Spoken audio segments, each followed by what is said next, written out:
Easter தாக்குதலின் மூளை கோட்டாபய ராஜபக்ச என்றால் அதன் வாள் இந்த சுரேஷ் சலே. சஹ்ரான் ஹாசிமுக்கு பல வருடங்களாக சம்பளம் கொடுத்ததே இவர்தானாம். சரத் பொன்சேகா வீசியுள்ள இந்த பகீர் குண்டு ஒட்டுமொத்த இலங்கையையும் உலுக்கியுள்ளது. சுரேஷ் சலே ஒரு இராணுவ அதிகாரியே இல்லை, அவர் கோட்டாவின் அடிமை.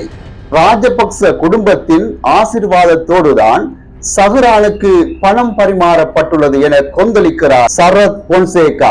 அது மட்டுமா, எந்த குற்றமும் செய்யாத தன்னை 8 மாதங்கள் சிறையில் அடைத்து சித்திரவதை செய்ய சொன்னதும் இதே சுரேஷ் சலேதான் என கொந்தளிக்கிறார் சரத் பொன்சேகா. இந்த அதிரடி உண்மைகள் ஒரு பக்கம் இருக்க, மறுபக்கம் ஈஸ்டர் தாக்குதல் விவகாரத்தில் சிஐடியால் கைது செய்யப்பட்ட சுரேஷ் சலேவின் தற்போதைய நிலை என்ன தெரியுமா? இது வெறும் அரசியல் பழிவாங்கல் என கூறி சிறைக்குள் சாகும் வரை உண்ணாவிரத போராட்டத்தை கையில் எடுத்தார் சுரேஷ் சலே. ஒரு சொட்டு தண்ணீர் கூட அருந்தாமல் உடல்நிலை மிக மோசமடைந்து தற்பொழுது கொழும்பு தேசிய மருத்துவமனையில் அவசர சிகிச்சை பிரிவில் உயிருக்கு போராடி கொண்டிருக்கிறாராம் சுரேஷ் சலே. சிகிச்சைகளை நிராகரிக்கும் எனது கணவர் இறுதி உயிலை எழுதவும், அவர் இறந்த பின்பு தன்னுடைய கண்களை தானம் செய்யவும் அவசரமாக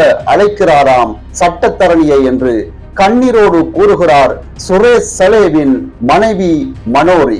ஆயுதம் தாங்கிய STF அதிரடிப்படையின் பலத்த பாதுகாப்புக்கு மத்தியில் வைக்கப்பட்டுள்ளார் சுரேஷ் சலே. அதே நேரத்தில் சிறைக்குள் அவர் மனிதாபிமானமற்ற முறையில் நடத்தப்பட்டாரா என்ற சந்தேகம் எழுந்ததால் உடனடியாக CID அதிகாரிகளுக்கு இலங்கை மனித உரிமை ஆணைக்குழு அவசர அழைப்பும் விடுத்துள்ளது. ஒரு பக்கம் சுரேஷ் சலேவை விடுதலை செய்ய கோரி வெடிக்கும் போராட்டங்கள், மறுபக்கம் ஈஸ்டர் தாக்குதலின் பின்னணியில் அவிழ்க்கப்படும் ரகசியங்கள். நிஜமாகவே சுரேஷ் சலே அரசியல் பழிவாங்கப்படுகிறாரா அல்லது ஈஸ்டர் தாக்குதலின் மூடி மறைக்கப்பட்ட உண்மைகள் இப்போதுதான் வெளிவர போகிறதா? பொறுத்திருந்து பார்ப்போம்.